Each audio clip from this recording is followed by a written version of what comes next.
안녕하세요. 청춘공감 시청자 여러분 반갑습니다. 위기를 기회로 바꾸는 부의 공식의 저자 이지윤이라고 합니다. 만나뵈서 반갑고요. 저는 지금 현재 이제 환경경영지원단에서 이제 자산관리사로 일을 하고 있고요. 오늘은 그 청춘공감 그 시청자 여러분들을 위해서 어떤 이야기를 들려드릴 거냐면 지금 앞으로 여러 가지 경제 지표들이나 이런 금융 지표들이 지금 경제 위기가 올 수 있다라는 것들을 좀 가리키고 있고 또 코로나로 인해서 지금 국내 경제 상황도 굉장히 안 좋잖아요. 근데 제가 이번에 책을 쓴 내용처럼 또 위기가 왔을 때 분명히 또 기회가 되는 뭐 부동산 투자와 금융 투자 부분들이 있거든요. 그래서 위기를 기회로 바꾸는 부동산 투자와 위기를 기회로 바꿔서 부자가 될 수 있는 금융 투자 1부, 2부 나눠서 이렇게 진행을 한번 해보도록 하겠습니다. 그래서 사실 이제 부동산도 그전에는 저는 이제 2005년도부터 경매를 시작해서 뭐 소형 아파트 투자, 재건축, 재개발, 지분 투자 이렇게 여러 가지 이제 투자를 거쳐온 실전 투자자인데요. 이제 사실 이제 제가 2005년도에 처음 부동산을 투자할 때만 해도 어떤 통계나 빅데이터들이 이렇게 많지가 않아가지고 저 같은 경우에 처음에 시작할 때는 좀 감으로 시작한 부분들이 있었거든요. 그러다 보니까 여러 가지 좀 시행착오들도 겪고 이런 부분들이 있었는데 지금은 4차 산업혁명이 도래가 되는 시대인 것처럼 부동산도 이제는 빅데이터를 기반해서 빅데이터로 과학적으로 분석을 해서 투자를 하게 되면 실수를 최대한 줄일 수도 있고 초보자들도 고평가 구간을 피해서 저평가 구간에 매입할 수 있는 그런 기회를 잡을 수가 있더라고요. 그래서 그 프로그램의 데이터를 통해서 어떤 국내 부동산을 시장을 전반적으로 한번 흐름을 짚어드리고 또 우리가 이제 그런 빅데이터를 통해서 어디다가 투자를 해야 되고 어디다가 관심을 가지셔야 되는지 이런 부분들을 한번 전반적으로 쭉 짚어드리도록 하겠습니다. 그래서 일단은 이제 감이나 카더라로 이제 부동산을 투자하는 시대는 이미 지났으니까 빅데이터를 근본적으로 봤을 때 근간에서 우리가 어디에 관심을 가져야 되는지 한번 하나씩 짚어드릴 건데요. 데이터가 어떤 종류가 있고 부동산 안에 들어가는 데이터를 어떤 식으로 우리가 바라봐야 되는지는 기본적으로는 알고 계셔야 되니까 제가 데이터에 대해서 먼저 설명을 한번 드리도록 할게요. 일단 이제 그 빅데이터로 기반해서 부동산을 분석하는데 데이터가 어떤 내용들이 있냐면 처음에는 시도별 아파트 시세 현황들이 있고요. 그 다음에 두 번째는 시도별 아파트 매매 전세 저평가 인덱스가 있는데 이게 굉장히 중요한 게 뭐냐면은 집값 같은 경우에는 미래 가치가 미리 선반영이 된다라고 보시면 되거든요. 그래서 집에 뭐 근처에 공원이 들어온다 아니면 GTX가 들어온다 그러면 들어오지도 않았는데 집값이 미리 올라가잖아요. 그러니까 집값에는 미래 가치가 미리 선반영이 되어 있다라고 보시면 되는데 전세 같은 경우에는 철저하게 현재의 사용 가치라고 보시면 됩니다. 그렇기 때문에 세입자들이 이 돈을 주고 들어와서 살만하다라고 판단하는 가격이 전세가거든요. 그러니까 현재의 실사용 가치라고 보면 돼요. 그래서 어떤 그 집의 매매가가 너무 높다라는 거를 판단을 할 때 전세가는 낮은데 매매가가 너무 높아. 그런 경우에는 집값에 너무 좀 거품이 껴있다. 미래 가치가 너무 과도하게 반영이 돼 있다라고 판단할 수 있는 기준이 되거든요. 그래서 두 번째로 중요한 데이터가 매매 전세 저평가 인덱스가 되고요. 세 번째로는 물가 대비 저평가 인덱스가 또 굉장히 중요한 또 지표가 되는데 이 물가라는 거는 이 부동산 가격이라는 거는 어떻게 보면은 부동산 가격이 우리는 올라가는 거라고 착각을 하지만 실제로는 시중에 통화량이 많아지는 거거든요. 자, 자본주의에서 한국은행, 중앙은행이라는 시스템을 가지고 있을 때는 어떤 이제 그 돈을 마음대로 찍어낼 수 있는 그런 권리가 있잖아요. 그렇게 되면 자본주의에서는 점점 시간이 갈수록 돈의 양이 늘어날 수밖에 없거든요. 근데 부동산은 아무리 늘리더라도 약간은 한정적인 그런 재화잖아요. 그러니까 예를 들면 이렇게 되는 거예요. 부동산 가격은 예를 들어서 우리나라의 총 도는 통화량이 100억이 있잖아요. 그러면은 우리나라에 집이 100채만 있어. 그렇게 되면 한 채당 1억이 되는 거예요. 그러니까 시중에 도는 통화량이 100억이야. 그러면은 집이 100채밖에 없어. 그러면 1억이 되는 건데 예를 들어서 통화량이 200억이 됐어요. 200억이 됐는데 집은 그대로 100채가 있어. 그런 경우에는 한 채당 2억이 되는 거예요. 그러니까 부동산이 가격이 올라가는 게 아니라 돈의 가치가 떨어지는 거고 돈이 많아진다 이렇게 생각을 하시면 되겠습니다. 그래서 부동산 가격도 어떤 이런 물가 대비했을 때 돈의 가치 대비했을 때 가치가 떨어지니까 점점 올라가는데 물가는 많이 올라가지 않는데 부동산 가격이 너무 많이 올라갔다 그러면 당연히 고평가가 될 거고 물가는 물가는 많이 올라갔는데 부동산이 많이 올라가지 않았다. 그러면 저평가라고 볼 수가 있는 거거든요. 그래서 그런 인덱스 지표들이 굉장히 중요하다는 걸 또 말씀을 드리고 싶고, 이제 PIR 대비했을 때 저평가 인덱스라는 거는 뭐냐면 소득 대비했을 때, 그러니까 우리가 소득이 많아지게 되면 집값도 자연스럽게 그거에 따라서 올라가게 되거든요. 근데 그러니까 예를 들어서 강남의 집값이 비싸고 어떻게 보면 판교의 집값이 비싼 거는 그 동네에 고액 연봉자들이 많기 때문에 그 비싼 돈을 주고도 집을 사려고 하는 사람들이 많기 때문에 집값이 비싸진다. 쉽게 설명하면 이렇게 설명을 드리고 싶거든요. 근데 소득은 많아지고 연봉은 늘어나는데 집값이 많이 안 올랐다 그러면은 저평가가 된 거고요. 소득 올라간 거 대비했을 때 집값이 너무 많이 올라갔다. 그런 경우에는 그 집이 고평가가 됐다라고 이렇게 판단하시면 좋으실 것 같아요. 그리고 HAI 지수라고 해서 이거는 주택 구매력 지수인데 이것도 어려운 말이 아니라 굉장히 쉬운 말이에요. 그러니까 중간 정도의 소득을 가지신 분들이 중간 정도의 집을 살 때 힘이 얼마큼 있냐 없냐를 판단하는 거거든요. 그러니까 주택 구매력 지수가 높으면 집을 살 수 있는 여력이 많다. 이렇게 쉽게 이해를 하시면 좋으실 것 같습니다. 그다음은 매매, 전세, 수급 및 거래 동향인데 이제 요거 같은 경우에는 이제 공급 대비했을 때 수요가 얼마만큼 많냐를 측정하는 그런 지표라고 보시면 돼요. 그러니까 수요는 많은데 공급이 적으면 당연히 가격은 앞으로 올라가겠다라고 예상을 할 수 있는 거고, 그 반대의 경우라면은 가격이 앞으로는 떨어질 수 있다라고 예상을 할 수 있겠죠. 그래서 이 부분도 굉장히 부동산을 판단할 때 굉장히 유용한 지표라고 보시면 될 것 같고요. 7번째, 은행대출 위험 인덱스라고 해서 이거는 뭐냐면 우리가 이제 시중에 은행에다 예금을 하게 되는데 예금 대비했을 때 대출이 너무 많다라는 거는 그 대출을 받아서 어떤 부동산이나 주식이나 이런 데 투자를 할 수 있다라는 거잖아요. 그렇게 되면 어떤 그 경제나 그 지역에 어떤 버블이 낄 수 있다라고 판단하는 지표이기 때문에 이것도 그 지역에 어느 정도 버블이 있냐 없냐를 판단하는 지표라고 이렇게 쉽게 이해를 하시면 좋으실 것 같고요.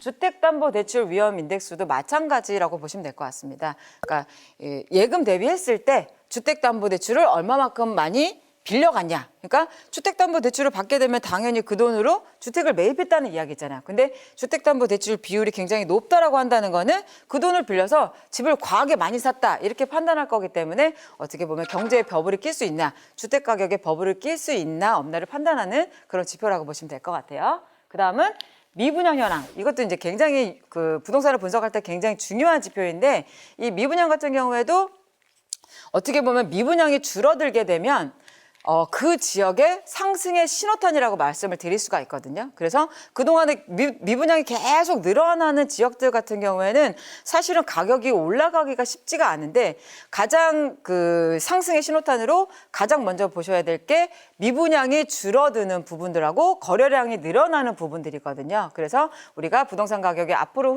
어떻게 흘러갈지를 판단할 때 이 미분양 현황을 보시게 되면은 앞으로 부동산 가격이 올라가겠다. 내려가겠다 이런 것들을 어느 정도 유추를 할 수가 있는 거죠. 그리고 입주 물량 현황도 굉장히 중요한데 말씀드렸던 것처럼 공급은 없는데 수요가 많으면 당연히 가격이 올라갈 거고 수요는 없는데 공급이 많아. 그런 경우에는 당연히 가격이 내려갈 수 있겠죠. 그래서 이 입주 물량 지표도 굉장히 중요한 지표라 지금 제가 오늘 보여드리는 지역과 그다음에 설명을 드리는 이런 내용들은 이 10가지 이 지표들이 모두 들어가 있어서 또 이 하나하나 지표 상에도 그 안에는 데이터가 10개가 들어간 것도 있고 5개가 들어간 것도 있고 여러 가지 종합적으로 다 나온 지표들이거든요. 그러니까는 이 10가지 지표들을 다 넣었을 때 그 중에서도 전국 시도별로 했을 때 가장 데이터가 양호하고 흐름이 양호한 지역들을 짚어드리고 조심해야 될 지역들도 짚어드릴 거니까 사실 굉장히 유용한 지표고 이걸 또 사용하시는데 굉장히 좀 큰 비용을 내야 되는 지표들인데 오늘 청춘공감 그 시청자 여러분들을 위해서 오픈을 하는 거니까 보시면서 좀 지역에 대한 많은 힌트도 얻으시고 내 집 마련이나 그다음에 투자를 하실 때 조금 도움을 받으시면 좋으실 것 같아요.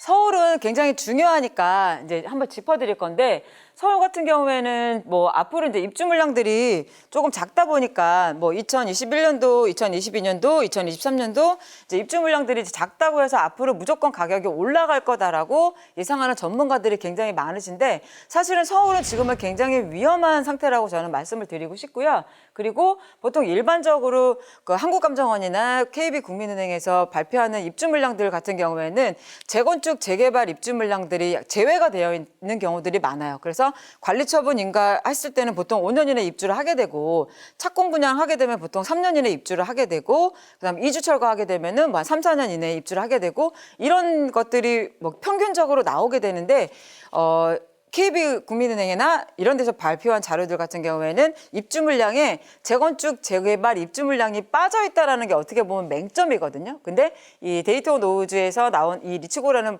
부동산 분석 프로그램에는 이 착공 및 분양, 그다음에 이주 및 철거, 관리 처분 인가 이런 거에 대한 그 입주 물량들까지 다 계산이 돼서 들어가 있기 때문에 어떻게 보면 여느 데이터들보다 훨씬 더 정확하다라는 말씀을 드리고 싶습니다. 그래서 그 다른 데이터에서 보시게 되면 초록색 그 입주 물량들만 나와 있을 건데 여기 그 리치고 데이터에 보게 되면은 저 보라색이 이주 및 철거 했을 때 그 이후에 이제 입주되는 물량들을 체크를 한 거고요. 그다음에 빨간색 같은 경우에는 향후 2년 이내에 입주되는 물량들, 그다음에 요 밑에 약간 그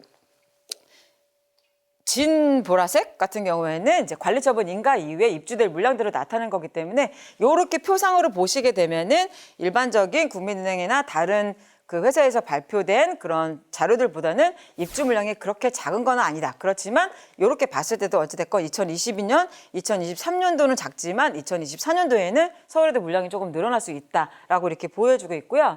그다음에 경기도 같은 경우에도 앞으로 입주 물량들은 뭐 일반적으로 평균선이 여기 있는 요 파란색 선인데 이 파란색 선도보다 밑에 있다라고 하는 거는 재건축 재개발 물량을 다 합쳐더라도 입주 물량들이 그렇게 많은 건 아니기 때문에 입주 물량은 그래도 부족한 편이다라고 이렇게 말씀을 드리고 싶은데 중요한 건 이거예요. 자, 매매 전세 저평가 인덱스 제가 초반에 설명을 드렸잖아요. 전세가 대비했을 때 매매가가 얼마나 높냐 낮냐를 판단을 하는 건데 이 지수로도 볼 수가 있고 시세로도 볼 수가 있는데 이 지수로 보는 거는 뭐냐면은 어떤 각 표본을 몇 개를 뽑아가지고 주간 단위로 하는 거기 때문에 어떻게 보면 어떤 흐름이나 이런 장기적인 흐름들은 지수와 시세가 비슷할 수는 있는데 어떻게 보면 지수가 약간 느리고 시세는 그냥 실거래가를 반영을 하는 거기 때문에 굉장히 그때그때 예민하게 그 적용이 되고 또 예민하게 반응하는 게 시세 데이터라고 보시면 되거든요. 그래서 이 지수하고 시세를 봤을 때 경기도하고 서울 같은 경우에는 매매 전세 저평가 인덱스가 지수로 봤을 때도 고평가고요. 서울이 그다음에 그 시세로 봤을 때도 서울은 상당히 고평가가 되어 있다라고 보면 될 것 같고 그다음에 경기도 같은 경우에도 지수로 봤을 때도 고평가고 시세를 봤을 때도 고평가이기 때문에 어떤 그 물가 대비했을 때도 마찬가지고 통화량 대비했을 때도 마찬가지고 지금 현재 서울과 경기도 같은 경우에는 어떤 지금 들어가서 뭐 내 집 마련을 한다거나 아니면 또 이제 그 투자를 한다거나 이렇기에는 약간은 조금 보수적인 접근이 필요하다. 입주 물량이 물론 줄어들긴 하지만 어떤 가격 자체가 너무 높게 형성이 되어 있기 때문에 조금 주의를 하셔야 된다라고 말씀을 드리고 싶어요. 자, 그 다음에 인천의 입주 물량입니다. 인천 같은 경우에는 앞으로 좀 조심을 하셔야 될 게 2022년도부터 입주 폭탄이 시작이 됩니다. 그래서 여기 파란색 선이 평균선인데 2021년도는 약간 비슷하지만 2022년도도 굉장히 많이 올라가고요. 그 다음에 2023년, 2024년도도 작은 물량은 아니죠. 근데 이렇게 입주 물량이 많은 거는 2018년도에 수도권 남부 쪽에 그 화성 동탄 2가 입주가 되면서 한 입주 물량이 어마어마하게 많아서 그쪽 동네에 역전세가 굉장히 많이 일어났었거든요. 그래서 뭐 한 채당 뭐 5천만 원이 막 빠지기도 하고 막 1억이 빠지기도 하고 막 이런 것들 때문에 굉장히 힘드셨던 분들도 많으신데 인천이 앞으로도 충분히 그럴 수 있는 여지가 있다라는 거예요. 그렇기 때문에 인천은 지금 2022년, 2023년 입주 폭탄이 기다리고 있기 때문에 이쪽 지역에 예를 들어서 내 집 마련을 한다거나 아니면 투자를 하시는 분들 같은 경우에는 이런 부분들을 알고 접근을 하시는 게 좋으실 것 같고요. 그리고 또 한 가지 팁을 드리면 이번에 3기 신도시 발표한 게 인천 계양지구가 있고 부천 대장지구가 있는데 부천 대장지구 2만 호 들어갈 거고요. 인천 계양지구도 1.7만 호 이렇게 들어갈 거기 때문에 거의 4만 호 가까이가 이 비슷한 지역에 공급이 되는 거거든요. 그렇게 되면 인근에 있는 구축 아파트들 같은 경우 신축 아파트는 그래도 괜찮지만 구축 아파트들 같은 경우에는 탄력을 좀 받기가 어렵고 입주 부터까지 또 이렇게 입주가 예정이 되어 있으니까 그래서 요런 인천이나 부천 쪽에 구축 아파트를 갖고 있으신 분들은 매도나 이런 부분들을 좀 고려를 해보시는 것도 괜찮으실 것 같습니다. 인천 조금 주의를 하셔야 될 것 같고요.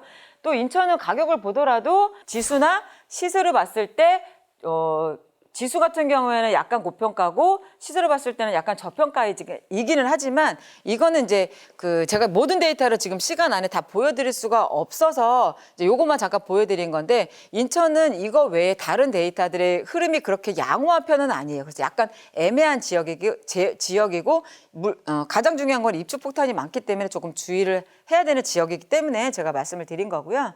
자, 그다음 지역을 보시게 되면 강원도.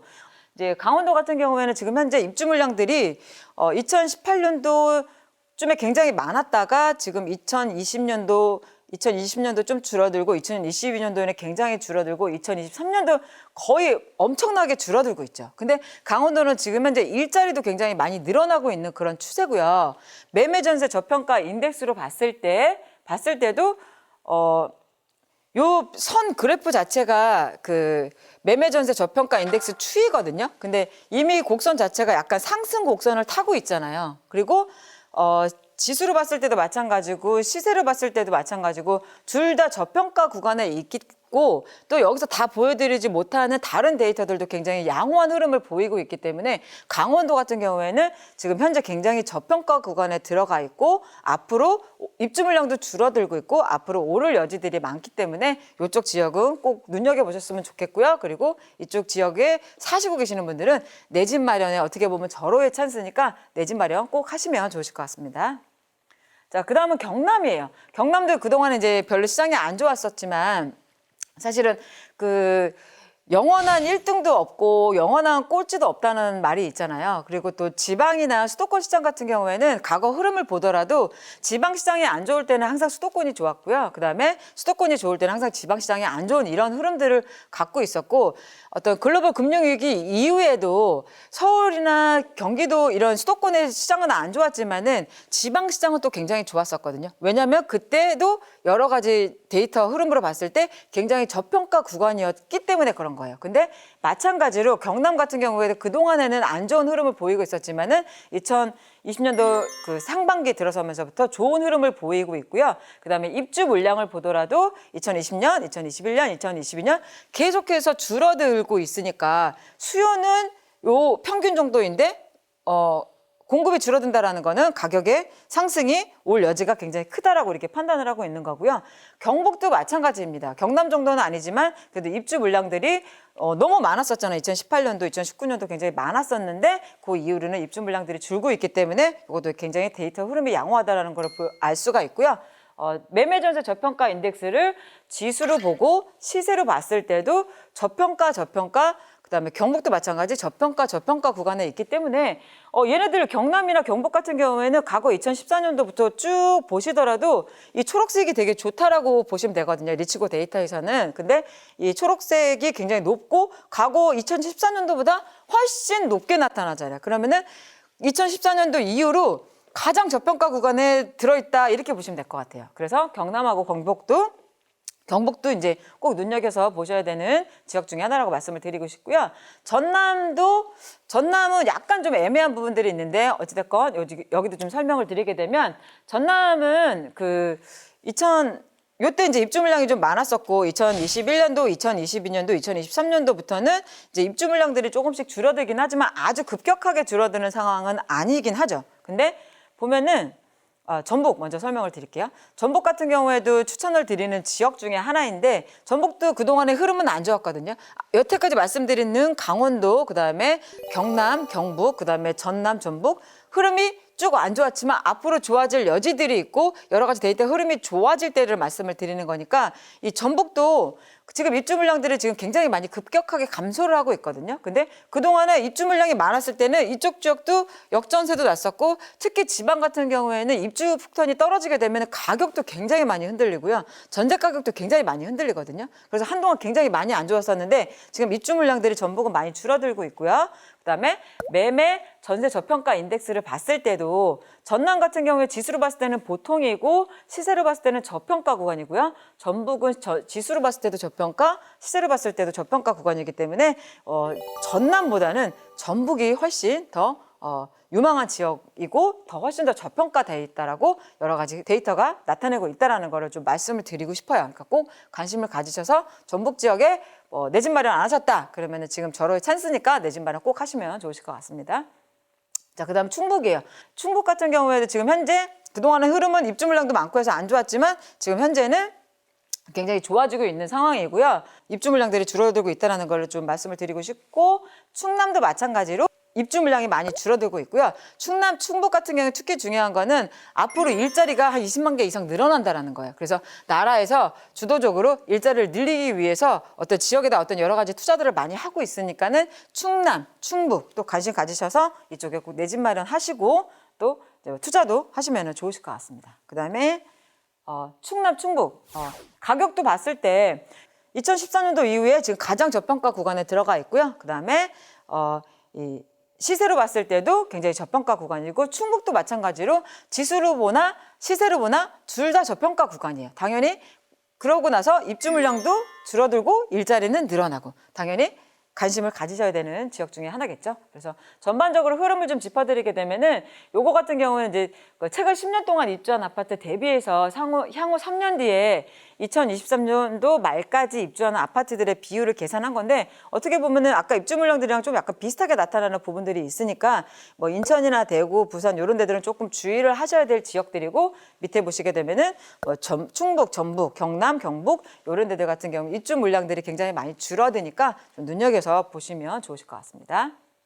그래서 전국적으로 이제 흐름을 한번 쭉 짚어드리게 되면은 초반에 이제 말씀드렸던 것처럼 전국이 뭐 내년부터 내후년 그 후년까지 뭐 굉장히 입주 물량들이 많이 줄어든다라고 해서 앞으로 가격이 계속 부동산 가격이 계속해서 오를 거라고 예견하는 전문가들도 있지만은 실제로 재건축, 재개발, 입주 물량들까지 계산을 하게 되면은 전국적으로도 봤을 때 입주 물량들이 그렇게 아주 작은 편은 아니기 때문에 이런 부분들을 다른 데이터들하고 좀 비교해서 한번 보시면 좋을 것 같고요. 제가 봤을 때는 굉장히 좀 정확한 데이터니까 이 데이터를 보시면서 이제 앞으로 부동산 흐름을 유추를 하시면 좋으실 것 같은데 어찌됐건 앞으로는 이 통화량이 지금 이제 예년에 비해서 더 많이 늘어나고 있고 또 뭐 여러 가지 경기 부양책들을 하고 있기 때문에 어떤 부동산이라는 건 상승 추세를 한번 타게 되면 이제 약간 기관차 같은 그런 느낌이 있어서 바로 꺾이기는 쉽지가 않아요. 그리고 또 부동산 정책을 한번 발표를 하게 되면은 그 정책이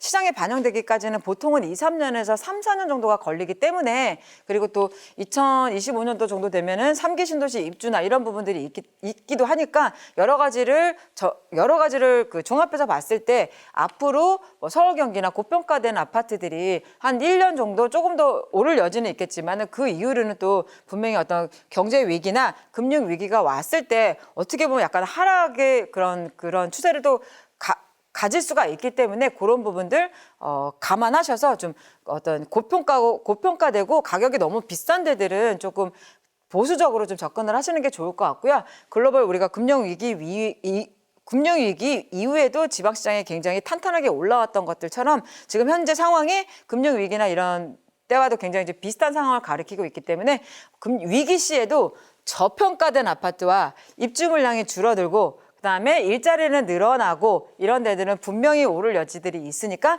그런 저평가된 아파트들 위주로 내 집 마련을 하시거나 투자를 준비해 보시면 좋을 것 같습니다. 오늘은 여기까지 마칠 거고요. 또 다음 시간에 또 찾아뵙도록 하겠습니다. 감사합니다.